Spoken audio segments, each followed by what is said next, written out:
Hi, Mandy here from Needles, Thread and Little Betty. The video that you're about to watch is a little bit of a chat about an English paper piecing project that I had in mind of doing. When I went back and looked at the video afterwards, I thought, well, I could actually turn this into a bit of a series to explain more about English paper piecing. And so what you're about to see will be just the starting off of an English paper piecing project and about sort of choosing your templates and covering your templates. So later on there'll be another part to the video about what kind of you do next, how you put the templates together, and so on and so on. So I just wanted to explain that really, that the video was the video how I wanted it to be to start off with, but looking back, I thought, yeah, this could go on to other things. Enjoy watching. Hello, welcome to Needles, Thread and Little Betty. My name's Mandy. This is Little Betty, having a bit of a snuggle up. It's January, we've had the first proper snow out in the garden. It's looking very pretty. Not so good for the motorists, but it is looking very pretty in the garden. So a day to sort of chill out and have a bit of a sit down. Yeah, so I thought I'd do some English paper piecing. So English paper piecing is a method where you have templates, you cover the templates with fabric and you sew the fabric templates together. Okay, there's more to it than that, but I'll have a bit of a chat as I go along. This quilt here is some English paper piecing that I did. I probably did this about 3, maybe 4 years ago, but it took me 2 or 3 years to make. And what this is this, I used all scraps to make this. This one's hexagons, all sewn together you've got kind of like the traditional hexagon pattern. People put them into flower shapes and sew them together. So yeah, this is probably the size of, it's a large lap quilt. It's probably not quite big enough for a single bed, but yeah, a large lap quilt. With English paper piecing, because the patchwork part of it is all hand sewn, it's just something to do if you've got a lot of patience, and I do have a lot of patience with sewing. I like hand sewing. It's something I can sit and do in the evenings. I can do that, knitting, crochet, that kind of thing. I'm not really bothered how long it takes me, hence that one took a good couple of years. So if you're somebody that wants to do something a bit quicker, then probably English paper piecing is probably not the thing to do unless you make smaller projects. So what I'm going to do, this project that I did start with the first part of it when we were on holiday back in September. We hired a motorhome and toured the north of England. So I started it then in the motorhome, and it's kind of just gone to the side for a bit, but because of the weather and it's nice and cozy, I thought I'd sit down and just share with you today a little bit of a chat about what I'm doing. So what I was sorting out my craft cupboard. I'm always sorting the craft cupboard out, but this was back sort of late summertime and looking for projects to take on holiday actually, and I came across these little triangle templates, and so I had it in mind to do an English paper piecing project using little triangles. Yes, very fiddly. I can hear you all saying that. It is very fiddly, but it's quite nice as well. So I sorted out some scraps of fabric that I've got. I've got different sort of scraps lying around, and I sort of chose a certain colourway. So I've got sort of like pinks, and there's a few sort of lilacs, purples, some greens in there, and that. And what I'm doing is, for a start, I'm just making lots of little triangles. So basically, what you do is you get your template, you get a small piece of fabric. I'll just show you with this one. I'm not using this one because it's got the end on it. You get a small piece of fabric, you've got your template, and basically you place your fabric around the template and just kind of tack them together, tack it on. And what you end up when you've tacked it on is a piece like that, that's tacked. You have a bit of a gap at the back because the templates, which are made out of kind of like a stiff paper or a thin cardboard, they're removed later on. So you end up with a gap at the back and just sort of a piece of fabric that's tacked on. Now, what you do then is, once you've got the amount of templates that you want in the shapes that you want, I've got quite a few here. So I've got them all sort of on this tray that I'm doing it. Once you've done that, is you pick out the design that you want to do and you sew them all together and you create the pattern that you want to create. I'm not saying this is the pattern that I'm doing, but I'm just giving you an example of what you can do.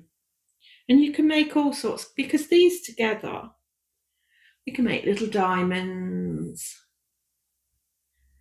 or you can make the circular shapes, hexagons, and all of that. So the reason I chose triangles is just simply because I had this pack of triangle templates. I've cut some extra ones out because I'm not sure how many were in here. I think there was 100 in it. And I think I'll probably need, because they're small, I'll probably need more than that.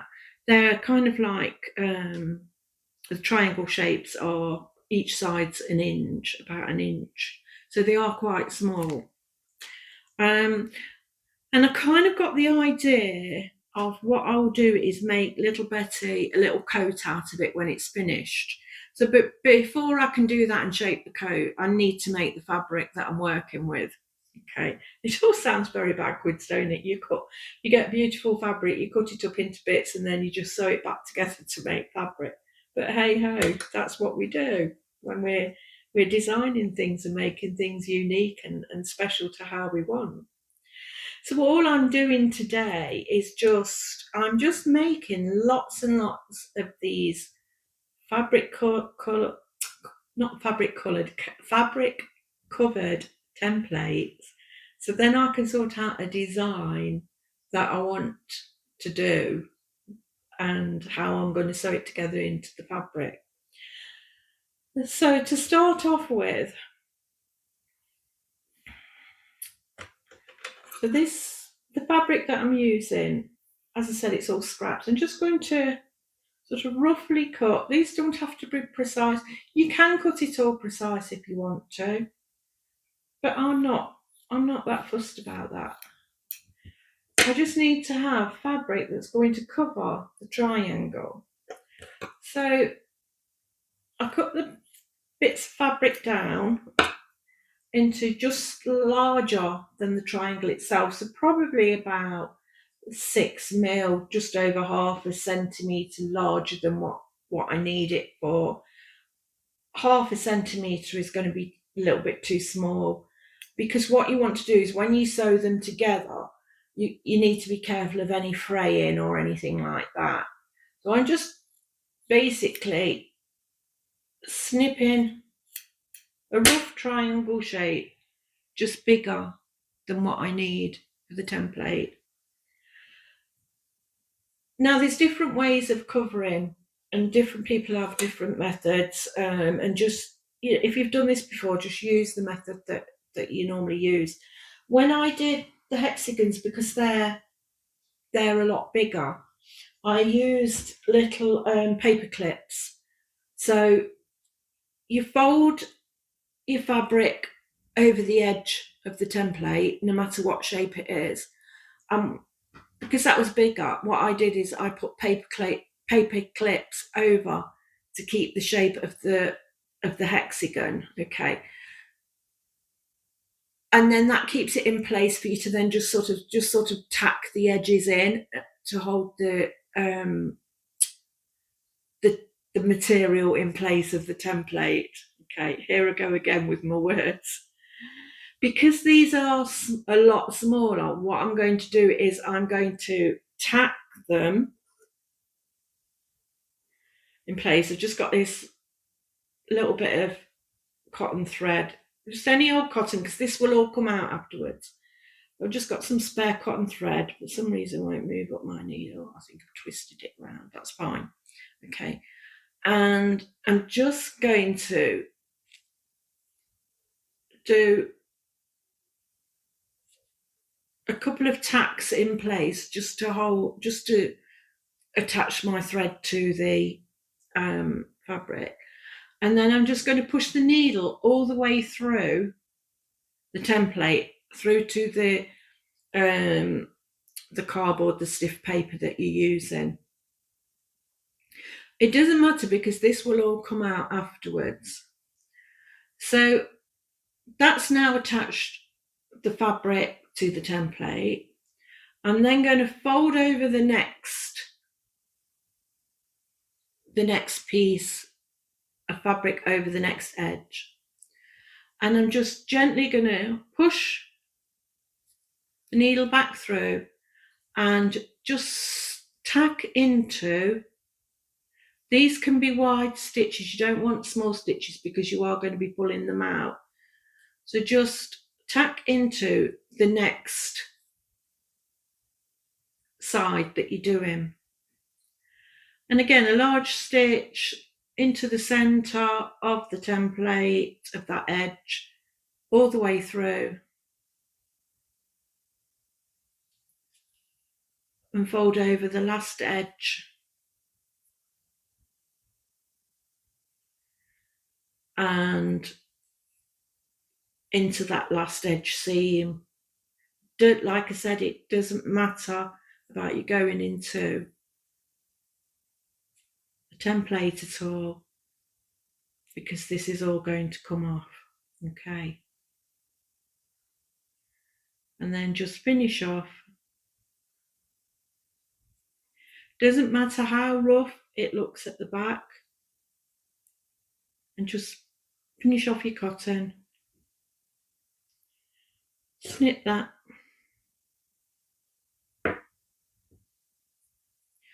You'll end up with something like that. What you can do then is just trim the edges a little bit.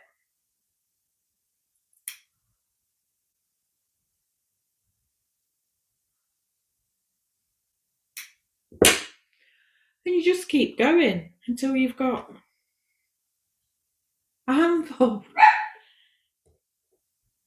And at the moment, all I'm doing is, with the fabrics that I've chosen, I mean, I might even add other fabrics later on within the same colourway, but with the fabrics that I've chosen, I'm just putting the triangles into little piles of each. So with the one I've just done, I've got all this. I think this was either Tilda or Tula Pink. I'm not sure. I can't even remember what I used it for now, but I've had these scraps a long time. Just putting them into little piles, because once you've got lots of little piles, you can then decide how you're going to design the fabric piece that you're making. So I'm guessing for a little coat for little Betty, I probably want the size of probably a fat quarter. Because if I'm going to do that, what I'm going to do is just put a thin layer of wadding in, and then I'll have the backing fabric, and then just sew the shape that I want. I mean, when I get round to finishing off that, I'll probably just do another little video then to show you what I'm doing once the fabric's been made. But as I said, this could take a long time, so that could be way in the future. But yeah, I just wanted to go through really what I'm doing, and that's my plan. That's my plan for this very cold, snowy January afternoon. So I took little Betty out in the snow earlier, and she had a good run round in that because we've not really seen that much snow in later years, have we? I think we have the odd year. Just thread this needle. We have the odd year where we have a big amount of snow, probably lasts a week or so, and then the next 2 or 3 years, you're lucky if you get a flurry. Is that climate change? I don't know. Me and my husband were talking last night about the snow. You always get people, oh, back in the day, the snow was this high up. And it actually really was.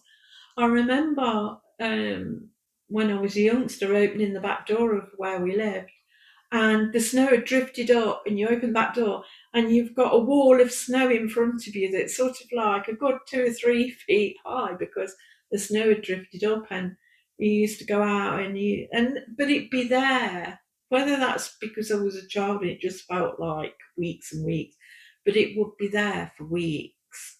And you know, people were making their own bread and all sorts because it's hard to get to the shops. And even if you got to the shops, if anything had been delivered, you were lucky. So, but it's not like that now. A tiny bit of snow and everyone's, oh, I can't go out, I can't. And yet years ago, the tiny, with any snow we used to have, you still went out. You just put your big coat on. Oh dear. Yeah. So I'm going to carry on and doing this. I hope this has been useful for you. If you've got any questions, just put a comment in the bottom. Give me a thumbs up if you like having a bit of a chat, and think about subscribing. As I said before, I'm new at this. It's a new channel, and I'm hoping to build it up so that I can just share what I do. I think a lot of crafts are starting to come back now. Certainly knitting is getting more popular, and crochet is very popular, and a lot with the youngsters as well. So let's just keep crafting, guys, and just, pick up tips where we can, share our projects. I'll see you soon. I did do a little short video about what's coming this year, about kits. I've got lots and lots of kits, as a lot of people have. And throughout the year, periodically, I'm going to be completing or starting to complete these kits, depending on what they are and how big they are. So I am doing a video in a couple of weeks with a quilt kit that I had many years ago, and it's just sat in the cupboard, still sealed up. And so I'm going to start that in a couple of weeks' time. So please keep tuning in. As I said, give me a thumbs up if you like what you see, and subscribe, then you'll get to know when the next videos are out. So bye for now, and I'll see you soon.